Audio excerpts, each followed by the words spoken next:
Hi everyone, this is my presentation on project-based learning on chapters 3, 4, and 5. Chapter 3 was titled Imagining the Possibilities. Throughout this chapter, one of the main ideas was looking at how to create projects. Teachers should create projects through decisions and relate to the child's interests and experiences. I 100% agree with this point because I believe as a teacher, if you have projects in your class that none of the children are interested in, then the project they present to you will not be very informative and it'll be very bland because they're not interested in it and they don't want to do the project in general, so they're not going to provide you with a very creative project that you would want them to provide you with.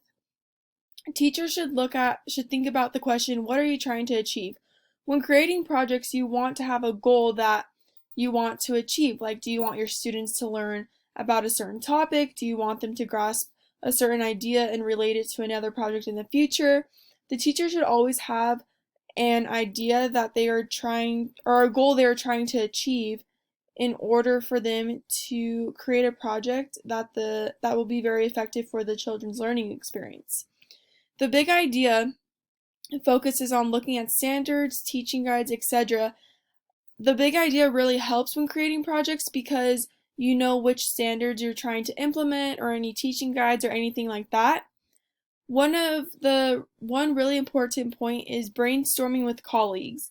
When you brainstorm with colleagues, you're able to ask any questions or see if they have any other ideas other than your own, because this can help create the project and make it more effective than what you have already provided. The importance of projects. When creating projects, consider how the project will help them develop important skills, attitudes, and dispositions. How do you know if your project is well designed? You know if your project is well designed if it stretches children's intellectual muscles in a way traditional learning activities do not. When providing projects to the students, you are able to see if they actually understand the content or if they gained any knowledge by looking at how they created their project. And with traditional learning activities, they only focus on the textbook. They're not able to have their own creativity to make, let's say, a poster, a PowerPoint, a presentation, anything like that. And when you just do traditional learning activities like tests, quizzes, um, exit tickets, just that, and not actually a project, you can't really see what the child has learned because all they're doing is reading from the textbook rather than using their own knowledge and creativity to create an actual project. Projects prepare students for reality. I 100% agree with this point because during certain projects you might have group work and children will know how to work with others of a diverse background or different learning styles, and they will be able to figure out how they need to work together in order to finish the project. Teachers should start children off with small activities and continue to increase their work. As a teacher, you shouldn't just have a load of work on a child. You should maybe separate them into certain parts. So one week you could have a small portion of the project due, and then the next week another portion, the following week, etc. Because when you just give a child the whole entire project and say, okay, you have a month to do it, some students are going to completely forget about it. But when you have those little sections that are due, you're able to help them stay on track. Another question to ask yourself is, why should they care? Your project should have meaning because if they don't care about the project, they're not going to do a great job at it because it's not something they're interested in nor do they care about. Some essential learning functions for projects are research, make ideas visible, collaboration, project management, reflection and iteration, and supported study. Now, out of all 6 of these, I believe the one that is the most important is number 5, reflection. When a child does a project and they don't reflect on it, they're not going to learn anything because they're not going to see what they need to work on or what they've learned. But when they reflect on it, they're able to see, okay, I need to work on this section, or wow, I did a really great job at this section, but maybe I can change it like a certain way for the future. These 6 functions are very important and they will help the child make the project effective and will help them in the future when they have other projects. Chapter 4 focused on strategies for discovery. So these are some points about effective projects. You should review other projects first before designing your own. Some colleagues may have a very great project idea that you didn't even think about, and you can incorporate some of their ideas into your project to make it effective. Apply critical thinking skills, pay attention to the quality of the student experience. You can ask yourself, what are they learning? Are they learning from one another, carrying out effective research or new meaning? There are so many questions as a teacher you can ask yourself in order to ensure that the project that you have created for your students is effective. Some pitfalls in projects are long activity and short outcomes, technology layered over traditional practice, overly scripted with many steps, and not enough focus on formative assessment. Now, when creating a project, if it's long activity and short outcomes, you should definitely stay away from this because the student is going to spend so much time on a project, but yet the outcomes, there's no outcomes. You would rather want a short activity with long outcomes, or let's say a long activity with long outcomes. You always want long outcomes in the end of your project.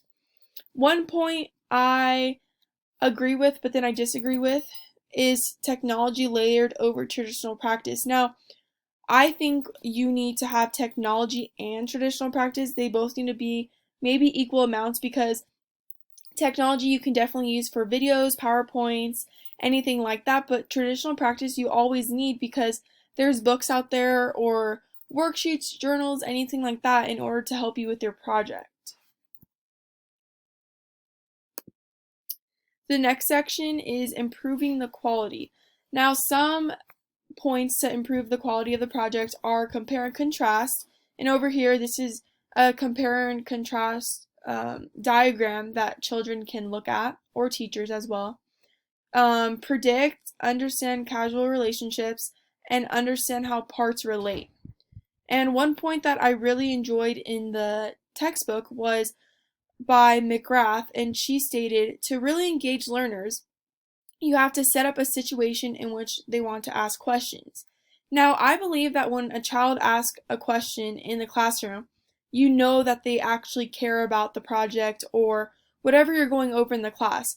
If you have a bunch of students in the class and none of them ask a question after each lesson you go over, you know that they're not engaged because they don't have any questions.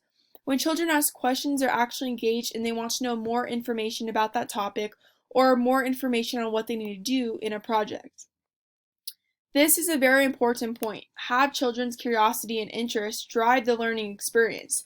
You want the children to be very interested in the topic and you want them to go above and beyond what let's say what the rubric states, and you want them to create their own knowledge from the project. And you can really see this once you receive the project as a teacher, if they were actually interested in it or not. And if they were not, you know what you need to work on in the future in order for the children to be interested. Oops, sorry, I skipped one. Another section was important features of projects. There should be a possibility of different learning paths. Not all projects are going to be the same. Each child is going to have a different learning path and a different way that a possibility of different learning paths and a way that they interpret the project. Like a child may have a different way of looking at it, but that's totally okay because each children has a different view. Reach beyond school to involve others. So this can also relate to the community because there could be community-based projects, there could be school-wide based projects.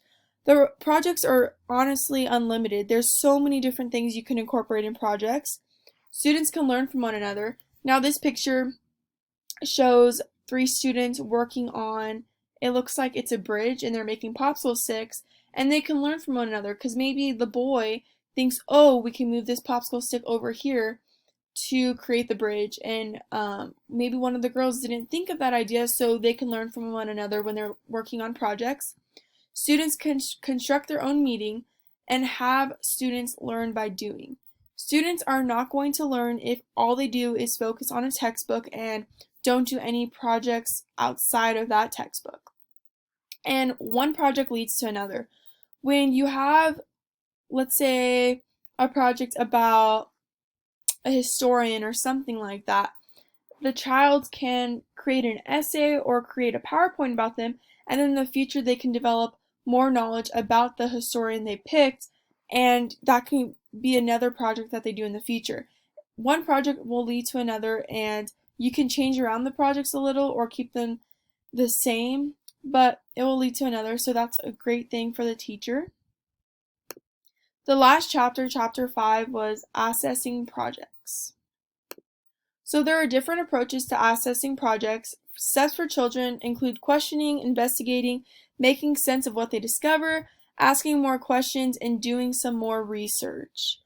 For this approach, I think questioning is a huge one because children should question. They should ask the teacher, am I doing this right? Am I doing this wrong? What can they work on, etc.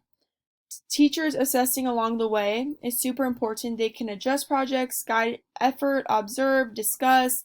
An example could be group tests can show what they have learned. Teachers should discuss with the children, do they have any questions along the way? Do they need help with a certain section?